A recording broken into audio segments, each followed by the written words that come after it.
Welcome back. Welcome back after the break, listeners. And you are watching Journey with Jarrar on FM 94.0 or Revive FM.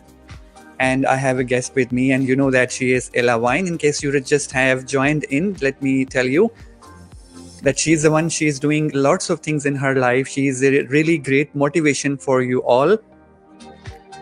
Yes, Ella Wine, welcome back. So Hello. we were talking Hello, about everyone. your life journey. You faced lots of hurdles in your life journey.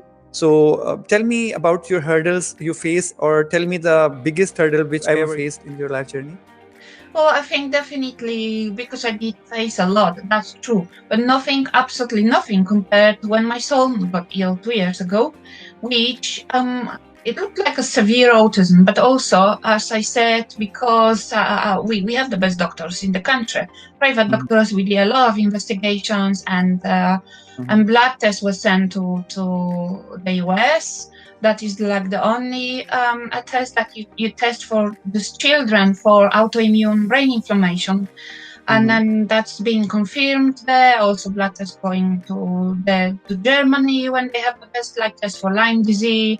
And so other than autism, there's that brain inflammation that is autoimmune, which is chronic. And so you cannot really get rid of it unless you have the best treatments that are done in the US only again. It's the US and the US.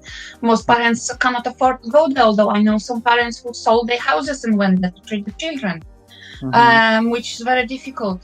So that was shock. Why was that shock? Because nobody expecting was thinking he could have autism or anything near that, and he was also the best pupil in the class. And then that happened, and it happened so badly and so strong that all the doctors were telling us that the specialists from these conditions, these brain conditions, who also see lots of autistic children because those conditions usually come together.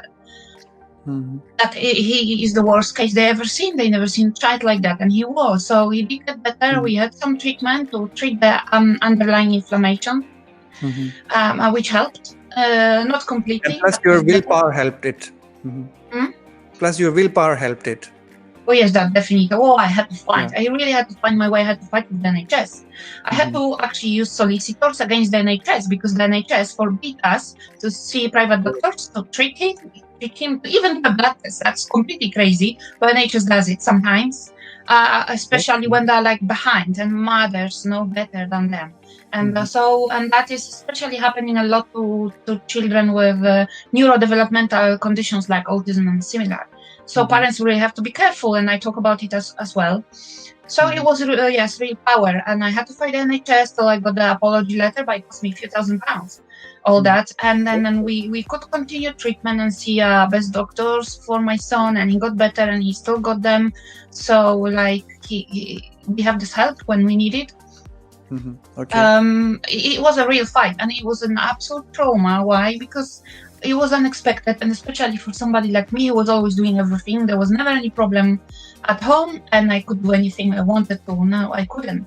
So it was so bad, like let's say, and we'll get to that thing when we start talking about lockdown. So last year, when my son was at the worst, he didn't leave the house for 8 months. He could not leave the house, and so I couldn't leave the house as well. So we're already in this lockdown for 2 years. And still he's not in school because the schools are not they don't have the expertise, or they're too afraid to take him. He was the best pupil in the mainstream class with merit awards and all this, and now he needs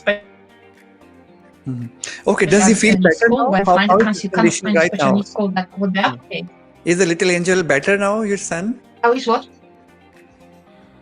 Yes, he's become a little angel back again. Okay, that's So there are still lots of issues that go with autism, and only those people who already dealt with autism and like the family member, then they will understand, because I notice other people don't know, but I didn't know before. Well, why would they know anything about autism? But autism goes the way I explain to people who don't know, because they have this misconception that autism is some kind of a learning disability, or maybe speech problems. You're born with it, and you see that from the child from early age now. I say that basically autism is problem with emotions and emotional control. Okay. and also understanding the word, and that's why the different problems come with it. But so lots of people with autism, when it's not treated or gets bad, or the inflammation in the brain is worse, because I still believe that is the inflammation in the brain, and we have that confirmed in paper now, even by the NHS, that some or all of my son's symptoms are caused by inflammation, the underlying autistic symptoms, right? So you do need to treat the health of the person, and the person becomes better. So autism can come with lots and lots mental health conditions, and that's what the difficulty is. And then the PANS condition he had. But what I have learned from this part of your journey, making it much worse, but we can make it better. That a mother's love can create miracles. So that's what happened in your life. Yeah. Yes. Obviously, yes, but mother it's being difficult, your, you know. Yeah. It's important to help the families out there, because it's said 1 in 200 children have PANS PANDAS. Where like 1 in 42 children have autism. So and it comes together, and the latest, the best scientific research from the US by the best doctors who deal and those children and treat them. It says, because I took courses for medical professionals, because when I got ill a few years ago from my fibromyalgia and ME, and that was also inflammation based. So there is a connection. If you can join the dots, there's a connection there with my son as well. Then I've trained also as a certified naturopath, so using food as a natural medicine. That's great. So I've got a lot of knowledge. So I'm using this to attend some training courses, the online for like doctors who deal with the brain inflammation. So I did a lot of courses on that. So basically there is some research that shows that autism is also brain inflammation, but just smaller. And then you've got PANS PANDAS, which is like a little bit more. That's what it shows in the medical test. So depends how you see this, you know. You should try to get the person better, especially if the disability is so strong that they cannot function in the world. They deserve better life.